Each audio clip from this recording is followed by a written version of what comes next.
രാവിലെ വെച്ച പൊടിയരിക്കഞ്ഞി അമ്മയ്ക്ക് കോരിക്കൊടുത്ത് മുഖം വൃത്തിയാക്കി അനുജന് സമീപം ചെന്നു കിടന്നു. നിദ്ര തന്നെ എളുപ്പം അനുഗ്രഹിക്കാറില്ല എന്നവൾക്കറിയാം. പതിവ് പോലെ ഒരു കുഞ്ഞു തേങ്ങൽ അവൾക്കുള്ളിൽ മുളപൊട്ടി. ഇരുട്ട് ഒരു മഹാരാക്ഷസനായി അവളെ പൊതിഞ്ഞു. കുറച്ചു ദിവസമായി 2 കഴുകൻ കണ്ണുകൾ തന്നെ പിന്തുടരുന്നതായി അവൾക്ക് തോന്നിയിരുന്നു. മുഖം വ്യക്തമല്ല. മണ്ണെണ്ണ വിളക്കിൻ്റെ അരണ്ട വെളിച്ചത്തിൽ തൻ്റെ ചെറ്റക്കുടിലിൻ്റെ വാതിൽ വിടവിലൂടെ ക്രൂരമിഴികൾ തനിക്ക് നേർക്ക് പാഞ്ഞു വരുന്നത് അവൾ കണ്ടിരുന്നു. അന്നും വാതിലിനു പിന്നിലെ അനക്കം അവൾ ശ്രദ്ധിച്ചു.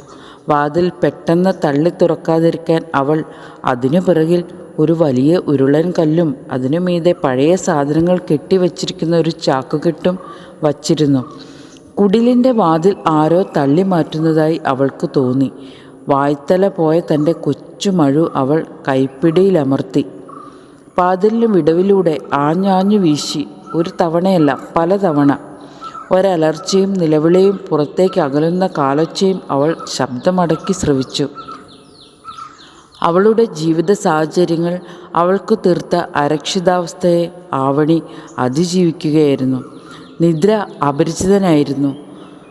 അനുജനും അമ്മയും ഉണർന്നിരിക്കുമ്പോൾ മാത്രം അവൾ സ്വയം മറന്നുറങ്ങാറുണ്ട്. ആ 10 വയസ്സുകാരി ജീവിതം ജീവിച്ചു തീർക്കാൻ ബന്ധപ്പെടുകയായിരുന്നു.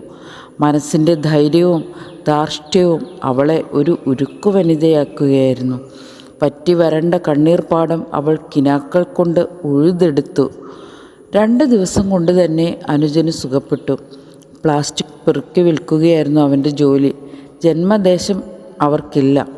നാടോടികളുടെ കൂട്ടത്തിൽ പ്രദേശങ്ങളിൽ നിന്ന് പ്രദേശങ്ങളിലേക്ക് കൂടാരം കെട്ടി താമസിക്കുന്നവരായിരുന്നു ഇവരും. പക്ഷേ അമ്മയുടെ വീഴ്ച മറ്റുള്ള സ്ഥലങ്ങളിലേക്ക് കുടിയേറി പാർക്കാൻ അവരെ അനുവദിച്ചില്ല. തമിഴും പാതി മലയാളവും പറഞ്ഞ് ഇന്നവർ കേരളത്തിൽ തന്നെ പിടിച്ചു നിന്നു. പ്ലാസ്റ്റിക് പെറുക്കി വിറ്റിട്ടാണെങ്കിലും തൊട്ടടുത്ത 2-3 പീടികകളിൽ വെള്ളം കൊണ്ടു കൊടുത്തിട്ടാണെങ്കിലും അവൻ സഹോദരിയുടെ കയ്യിൽ കിട്ടുന്ന കാശ് കൊണ്ടു കൊടുക്കാറുണ്ട്. അവൻ്റെ പൈസ അവൾ കുടുക്കയിൽ നിക്ഷേപിച്ചു. തനിക്ക് കിട്ടുന്ന കാശുകൊണ്ട് ഭക്ഷണം ഉള്ളത് ഓണം പോലെയാക്കി.